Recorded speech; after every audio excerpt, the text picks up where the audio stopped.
নমস্কার বন্ধুরা, ছোট্ট একটি ব্লগ নিয়ে চলে এসেছি। এখন বাজে সকাল 8টা আর আমি সমস্ত কাজ ছেড়ে কিন্তু তাড়াতাড়ি করে রেডি হয়ে গেছি।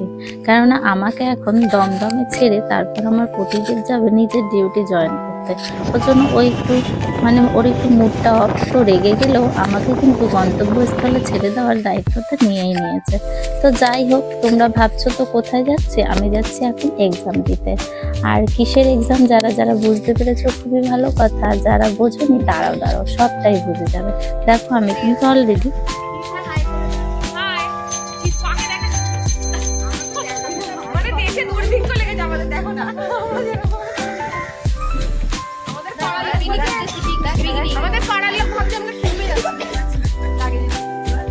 তো ভাবছো তো বাইরে কেন আমরা বসে আছি?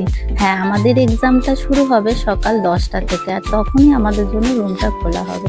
আর রুমটা খুলে দেওয়ার সাথে সাথে আমার মডেলও পৌঁছে গেছে, আর 90% ব্যাপারটা বুঝেই গেছে।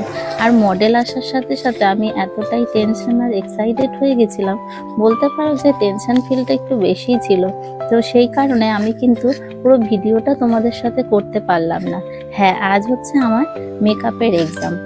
তো আমার কাজটা পরে তোমাদের সাথে শেয়ার করে দেবো। দেখো, কাজের শেষে কিন্তু সবাই মিলে আমরা দমদম স্টেশনে পৌঁছে গেছি। আর এখান থেকে যে যার গন্তব্যস্থলে পৌঁছে যাব। আমি যাব দমদমে, কেউ যাবে হাওড়ায়। তো দমদম থেকে আমি যাব ময়দান, কেউ যাবে হাওড়া। তো ময়দান থেকে আমার বাড়িটা বেশি দূরে নয়, তাই আমি ময়দান থেকেই যাব। তো পুরো টেনশনের মধ্যেও কিন্তু কাজটা মোটামুটি ভালোই হয়েছে, আরও বেটার হতো। তো যাই হোক, দিনটা ভালোই কাটলো। আর তোমাদের কেমন লাগলো অবশ্যই কমেন্ট করে জানিও। আর সারাদিনের ক্লান্ত টেনশনে দেখো অলরেডি কিন্তু ঘুঁটোপুরুনির মতন অবস্থা হয়ে গেছে।